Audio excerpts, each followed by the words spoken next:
제가 처음에 이제 말씀을 시작하면서 9절이라 그랬잖아요. 근데 보니까 본문이 12절까지 있죠. 원래는 12절까지 다 하려고 그랬어요. 그랬는데 하다 보니까 12절까지 다 하면은 한 3시간 설교를 해야겠더라고요. 그래서 나눠서 하기로 했습니다. 그래서 요한복음 16장 9절에 대해서만 우리는 오늘 보게 될 거고요. 그리고 9절 보고 10절 보고 11절 보고 이런 식으로 하나 끊어서 함께 살펴보도록 하려고 합니다. 요한복음 9장 16장 9절에서 등장하는 단어가 뭐가 있었죠? 죄와 믿음이었을 겁니다. 나를 믿지 않는 것은, 죄라고 하는 것은 나를 믿지 않는 것이다 라고 주님께서는 이야기를 하셨거든요. 지난 시간 우리는 성령님에 대해서 함께 봤어요. 성령님, 주님께서 말씀하시는 성령님에 대해서 함께 바라보았습니다. 우리는 주님과의 관계에 있어서 그것을 마치 물리적인 관계인 것처럼 여기고, 그리고 나와의 거리감을 생각할 때가 있지만, 성령님께서는 주님과의 관계에 대해서 물리적인 관계가 아니라 영적인 관계로서 주님께서는 성령님을 보내주심으로 말미암아 자신은 떠나시지만, 그러나 그럼에도 불구하고 그로 말미암아 더 가까운 관계를 가지게 되는 그러한 영적인 원리에 대해서 제가 말씀을 드렸어요. 그리고 그에 대해서 주님께서 말씀을 하시면서 3가지 말씀을 하셨죠. 죄에 대해서, 의에 대해서, 심판에 대해서. 그리고 오늘은 그 가운데 죄에 대한 부분을 우리가 함께 살펴보고자 합니다. 오늘 내용은 이제 기독교에서 죄라고 하는 것을 어떻게 바라보고 있는가에 대한 관점을 조금 많이 담고 있어요. 그러니까 우리가 오늘 말씀을 들으면서 죄라고 하는 것이 이렇게 바라보는구나라는 것을 함께 생각해 볼 수 있기를 바랍니다. 주님께서는 죄에 대해서 그들이 나를 믿지 아니함이요라고 말씀을 하고 계세요. 이 말씀 가운데 우리는 2가지 중요한 단어를 발견을 할 수가 있죠. 뭐랑 뭐죠? 죄와 믿음. 2가지잖아요. 그게 핵심 포인트잖아요. 그렇다면 죄라는 것은 뭘까요? 우리는 일반적으로 죄라고 하는 것을 잘못이라고 생각을 합니다. 죄라는 것은 잘못된 행동이에요. 그렇죠? 잘못을 저지르는 행동이라고 우리는 죄를 이야기를 해요. 죄에 대해서 우리는 그런데 교회 안에서 종종 이야기를 들었습니다. 당신은 뭐예요? 당신은 죄인입니다. 회개하세요. 그런 이야기를 들을 때가 있어요.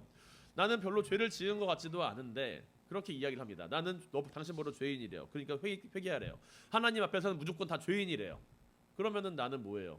난 죄 지은 것도 없는데 왜 그렇게 나한테 죄인이라고 자꾸 강요합니까? 라고 물어볼 수가 있다라는 거죠. 죄에 대해서 우리는 당신이 죄인입니다라고 하는 말을 들을 때마다 거부감이 들어요. 이러한 말에 대해서 거부감을 가지는 것은 내가 어째서 죄인입니까? 라는 것에 대해서 내가 납득하지 못하고 있기 때문이에요. 내가 만약에 스스로를 죄인입니다라고 납득을 한다면 그래요, 당신 죄인이에요. 그러면은 죄인이라고 여기겠죠. 아마 교회나 어떤 목사님이나 어떤 열심히 신앙생활 하시는 분이 당신 죄인이에요 라고 이야기를 할 때 2 종류의 사람을 두고서 한번 생각을 해보세요. 지금 교도소에 있는 사람과 그리고 밖에서 그냥 일반 사회생활하는 사람과 누가 더 그거를 잘 받아들일 거라고 생각을 하세요? 교도소 안에 있는 사람이 그 말을 더 잘 받아들이겠죠. 오히려 일반 사회생활을 하는 사람은 죄에 대해서 당신 죄인입니다, 회개하세요라고 하는 말을 들으면은 아마 거부감을 많이 가질 거라고 생각을 합니다. 아마 내가 어째서 죄인입니까? 라고 반문할지도 모르죠. 나는 착하고 정직하게 살아왔어요. 그리고 많은 사람들을 돕지는 못했지만 내 주변에 있는 사람들 정도는 내가 도우면서 살아갔습니다. 다른 사람한테 피해를 끼치지도 않았고 나는 그리고 거짓말을 자주 하지도 않아요. 물론 나는 완벽하게 거짓말을 안 하는 사람은 아닙니다. 내가 죄인이 아닌 것은 많은 사람들이 다 알고 있어요. 내가 누군가에게 해를 끼치고 살아가는 사람도 아니고 누군가에게 피해를 끼치거나 해를 끼치거나 악한 행동을 하거나 도둑질을 하거나 살인을 하거나 그렇게 여러 가지 죄를 지으면서 살아가는 것이 아닙니다. 완벽하게 깨끗하지는 않지만 누구나 다 이 정도는 하잖아요. 누구나 다 이 정도의 삶을 살아가고 있는데 그런데 나더러 죄인이라고 한다면, 그렇다면 이 세상에 죄인이 아닌 사람이 어디 있습니까? 누구나 다 죄인이라고 한다면 그것은 다 똑같은 사람일 뿐이죠. 그렇게 이야기를 할 수 있다라는 겁니다. 그렇잖아요. 누군가가 나에게 죄인이라고 한다면, 밑도 끝도 없이 갑자기 죄인이라고 한다면 나는 다 저 사람도 저렇게 하고 저 사람도 저렇게 하는데 내가 왜 죄인이야? 이야기를 할 겁니다. 신호 위반을 아침에 해서 내가 죄인이야? 아니라는 거죠. 이처럼 우리는 누구나 다 죄인이라고 하는 것에 대해서 거부감을 가지고 살아가요. 이런 것을 가지고 죄인이라고 말을 한다면 너무하다라고 하는 평가를 가지게 될지도 모릅니다. 우리가 생각하는 죄라고 하는 것은요, 죄인이라고 하는 그 모습은요, 상대방과의 관계 속에서 성립이 돼요. 내가 A라는 사람이 B라는 사람과 가지는 그 관계 속에서 죄라는 것은 나타납니다. 내가 이 사람한테 행한 잘못된 행동을 죄라고 이야기를 한다라는 것이죠. 가령 이 사람을 내가 때리거나 속이거나 뭐 피해를 입히거나 이런 의도적으로 하든 하지 않았든 그런 식으로 잘못된 행동을 했을 때 우리는 그것을 죄라고 여기고 판단을 합니다. 그런데 이것을 반대로 말하면요, 상대방과의 관계에 있어서 A와 B라고 하는 사람의 관계에 있어서 그 관계가 합의하에 이루어진 관계라고 한다면 그것에 대해 죄를 물을 수 있을까요, 없을까요? 물을 수가 없겠죠. 그래서 그런 말도 있잖아요.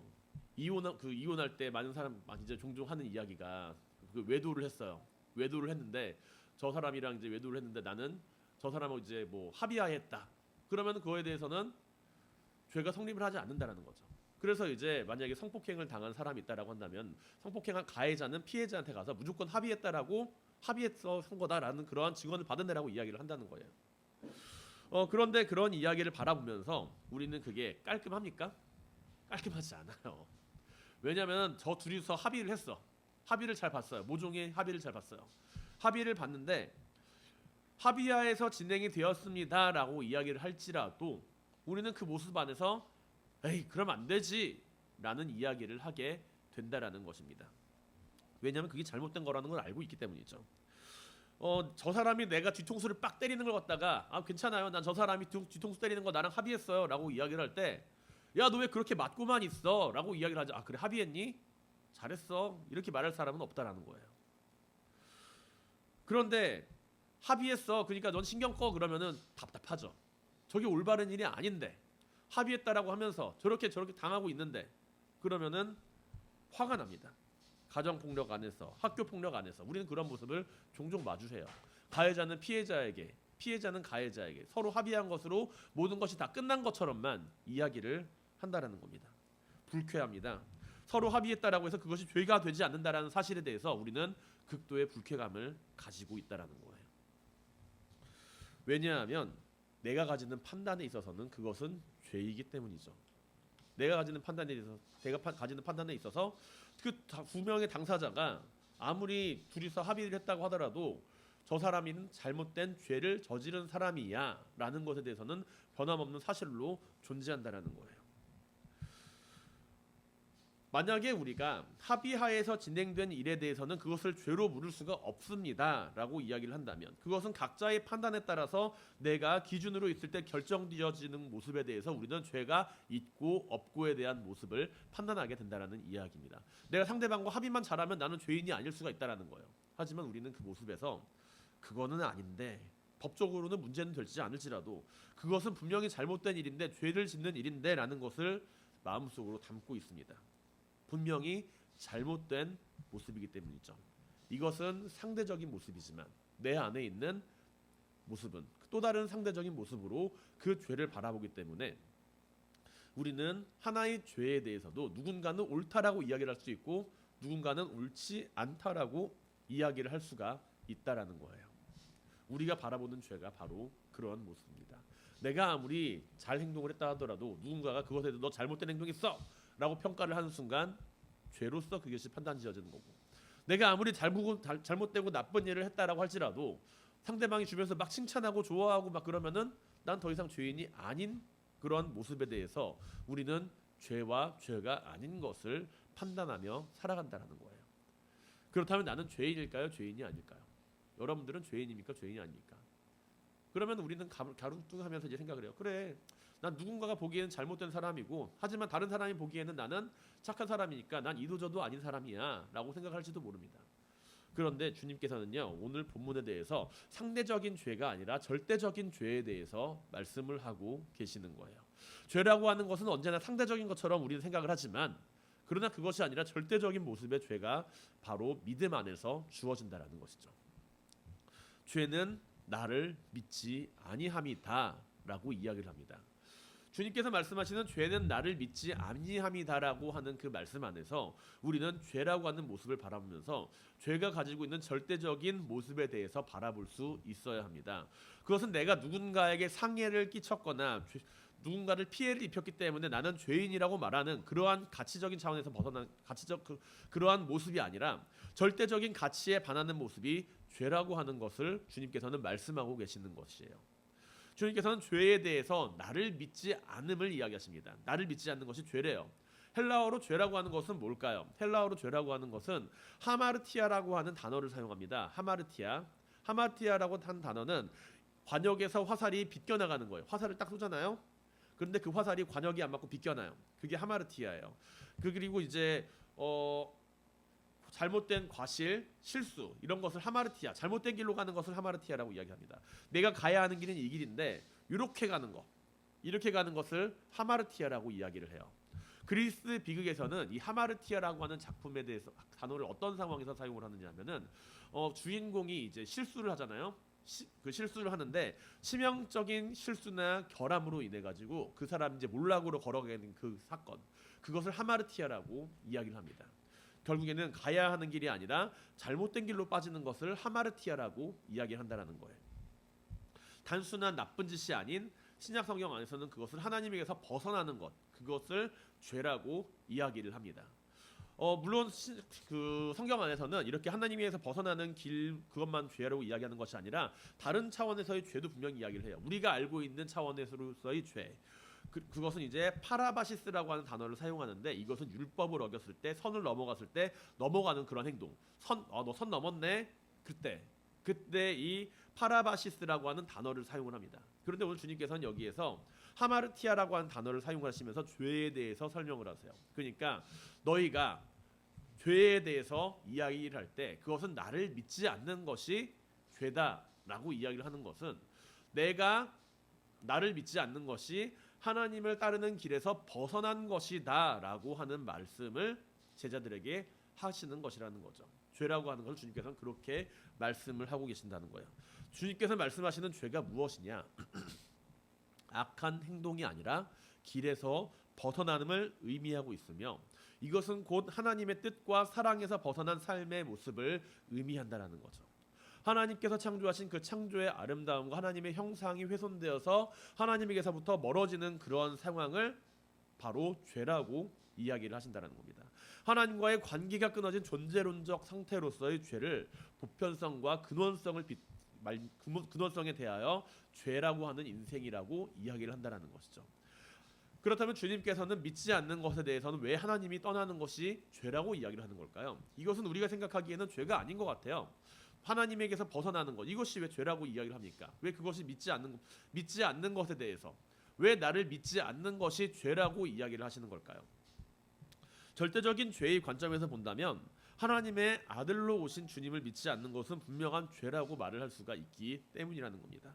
그것은 믿음이라고 하는 관점에서 이루어지죠. 믿음. 우리는 믿음이라고 하는 그 관점에 대해서 그것을 단순한 동의가 아니라 그 길을 따르는 방법을 의미합니다.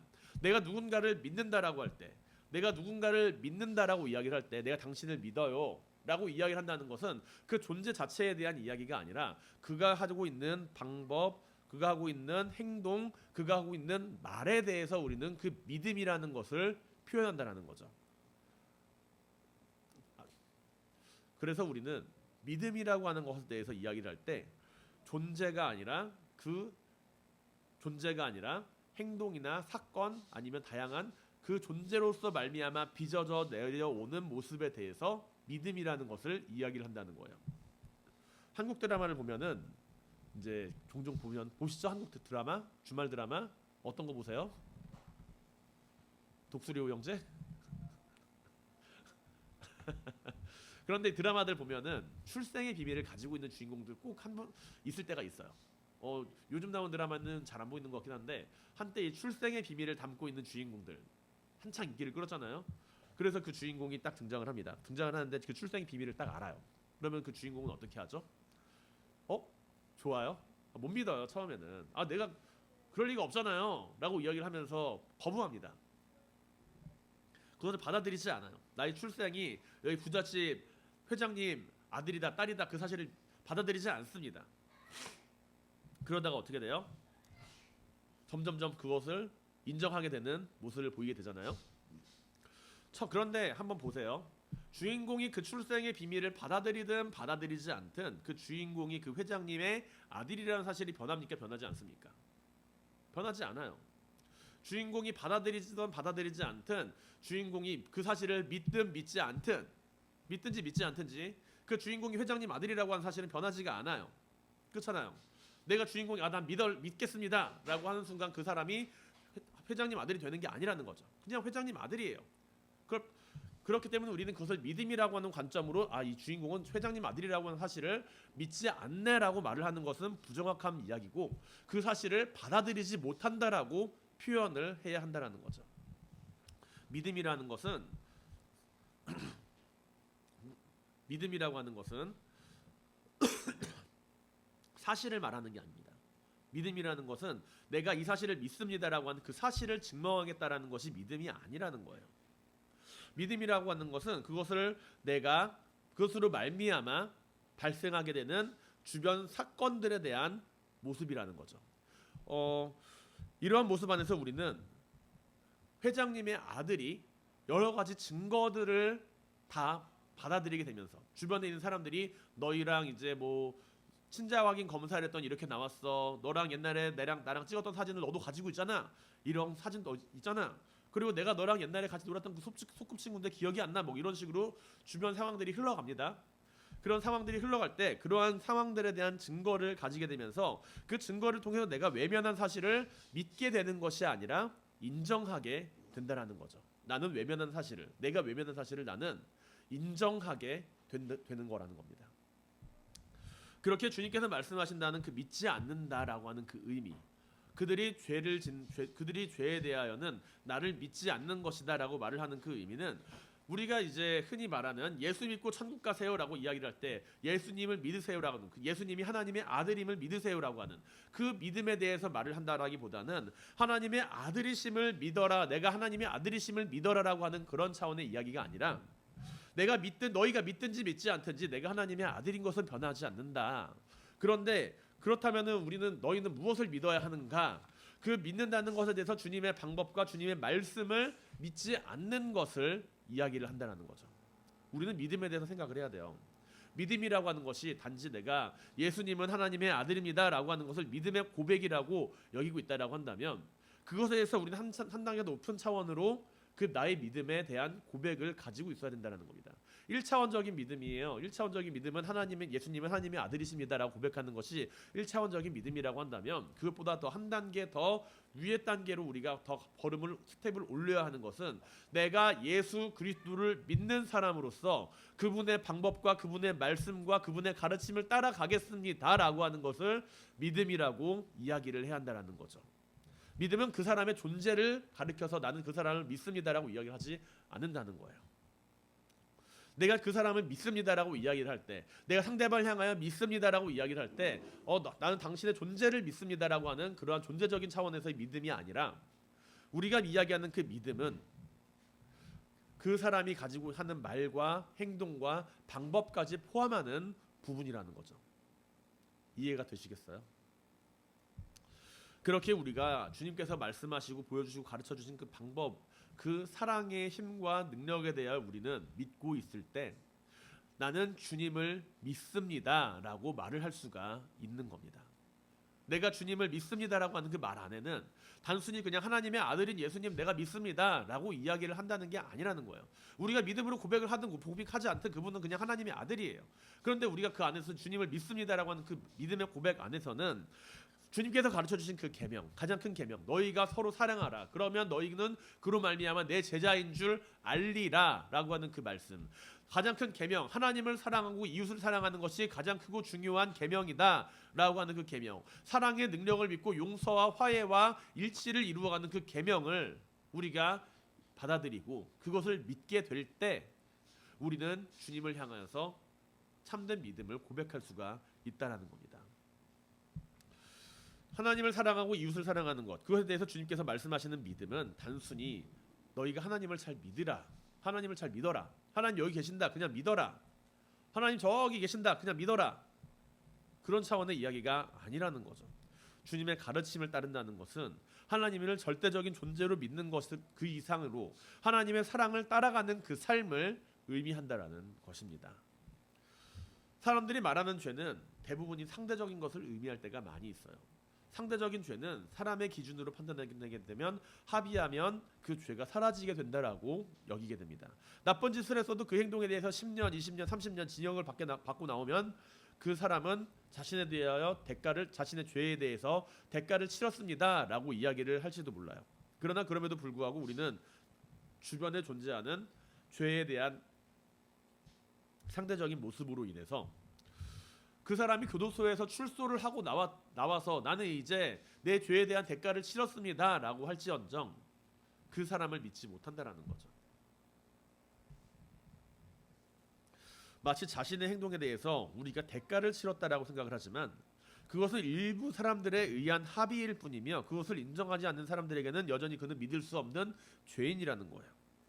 결국 상대적인 죄에 대해서 우리가 앞서 살펴본 바와 같이 죄라고 하는 것은 누군가에게는 죄가 될 수도 있고 죄가 되지 않을 수도 있습니다. 이러한 상대적인 죄만을 바라보면서 옳고 그름 그리고 틀림과 옳음을 판단하면서 우리가 이야기를 한다면 결국에는 시대와 상황이 바뀌고 문화가 바뀌면서 사람들의 사상이 바뀌게 되면 그때마다 죄라고 여겨졌던 것도 다 바뀌게 될 거예요. 이러한 죄들은 결국 사람들이 판단하기에 죄라고 여기는 것들 안에서 결정이 됩니다.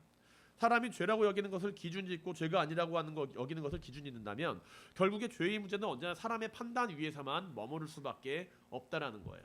그러나 주님께서 말씀하시는 죄는 이러한 사람들이 가지고 있는 각자의 가치와 각자의 판단에 따라서 가지게 되는 죄의 모습이 아니라 나를 믿지 않는 것이 죄라고 이야기를 하시면서 상대적인 가치가 아니라 절대적인 가치, 하나님의 가치를 이야기를 합니다.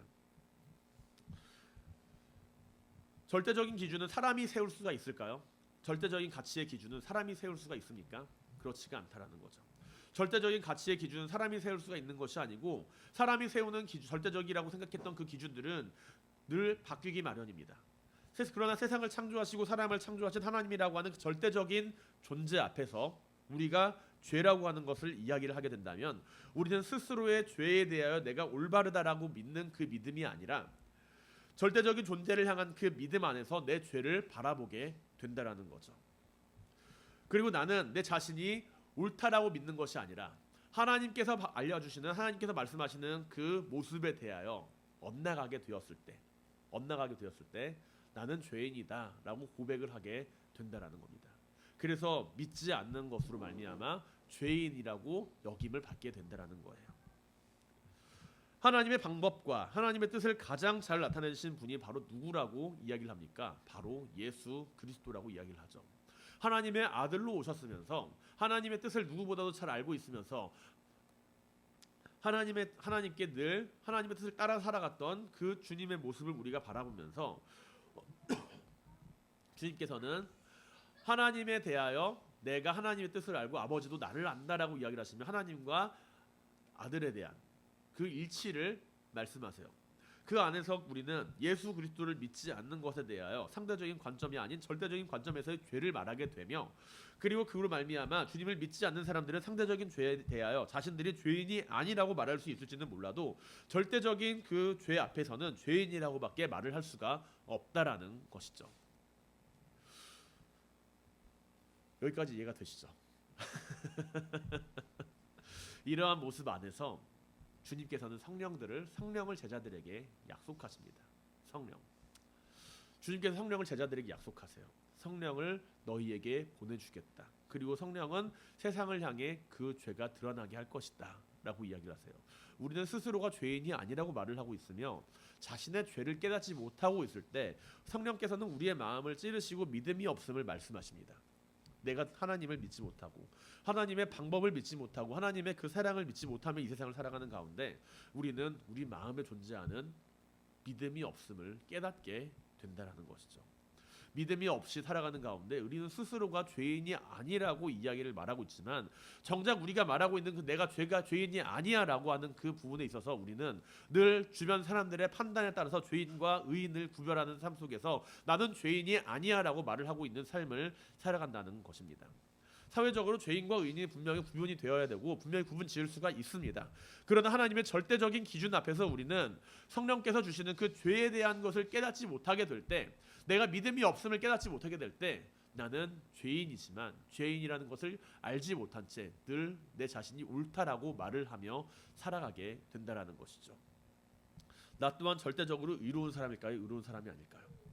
우리는 절대적으로 의로운 사람이 되지를 못합니다. 우리는 절대적으로 의로운 사람이 아니며 우리 또한 절대적으로 의로운 사람은 아닙니다. 모두가 하나님 앞에서 죄인으로 자리 잡을 수밖에 없다라는 거죠. 그러나 주님께서 우리에게 보여주신 그 모습, 그 복음의 메시지를 우리가 믿으며 예수 그리스도를 나의 구세주로 고백하게 될 때 우리는 죄인의 자리에서 의인의 자리로 옮겨지게 된다라는 것입니다. 내가 죄가 없기 때문이 아니라 내가 죄인일지라도 믿음으로 말미암아 가지게 되는 의롭다 하심, 그것을 내가 얻게 되고 하나님은 그것으로 말미암아 우리를 의롭다라고 여기신다라는 것이죠. 죄에 대하여 그들이 나를 믿지 않은 것, 이것은 죄에 대해서 주님께서 하시는 말씀입니다. 그들은 단순히 그냥 주님이 하나님의 아들이 아니다라고 믿지 않았기 때문에 주님께서는 그들이 죄인이다 그렇게 말씀하신 게 아니에요. 저 사람들이 나를 하나님의 아들로 인정하지 않으니까, 그러니까 저 사람들은 죄인이야 라는 차원으로, 그냥 단순한 차원으로 그들을 죄인으로 말씀하신 게 아닙니다. 교회 밖에 있는 사람들에게 있어서 나는 착하게 살았으니까 죄인이 아닙니다 라고 말하는 그 모습, 우리는 그들이 말을 하는 죄의 상대성을 주님께서 하신 그 말씀 안에서 발견하게 되며, 교회 안에서 신앙생활을 한다고 말을 하면서도 실제로는 주님의 길을 따르지 않는 그 모습 안에서 믿음의 실제를 돌아보게 된다는 것이죠. 주님을 믿는다고 고백하지만 사랑하지 않는 모습 안에서, 자기중심적으로 살아가는 모습 안에서, 용서하지 않는 모습 안에서 과연 그것이 주님을 믿는 모습인가라고 하는 믿음의 삶을 우리가 돌아보게 된다라는 이야기입니다. 주님께서는 제자들에게 주기도문의 한 구절을 말씀하시죠. 우리가 우리에게 죄 지은 자를 사하여 준 것 같이 우리의 죄를 사하여 주옵소서. 만약 우리가 주님을 믿고 있다라고 한다면 우리는 그 믿음의 삶을 살아가야 할 것입니다. 내가 믿음으로 말미암아 죄가 사라지는 것이 아닌, 나의 죄는 여전히 남아있지만, 나는 여전히 하나님 앞에서 죄인이지만, 난 여전히 내가 저지른 죄에 대하여 그것을 안고 살아가지만 하나님께서 우리에게 보내신 그 주님을 믿으면서, 그러면 내가 죄인임에도 불구하고 주님께서 보여주신 그 사랑의 모습과 하나님을 신뢰하며 믿음의 방법을 따라 걸어가는 그 길을 걸어가는 가운데 우리는 죄를 바라보시며 책망하시는 것이 아닌 믿음의 방법을 따르는 길을 걸어가는 가운데 믿음 안에서 의롭다 말씀하시는 주님을 바라보게 될 것입니다. 오늘 우리가 스스로를 의롭다 말을 하는 교만을 내려놓고 주님을 믿는 그 믿음 위에 굳게 서 있으며 성령께서 우리의 믿음을 새롭게 만들어주시는 그 은혜 안에서 죄인으로서 살아가는 것이 아닌 하나님 안에서 의롭다 여김을 받는 삶을 살아가게 되기를 주님의 이름으로 간절히 축원드립니다.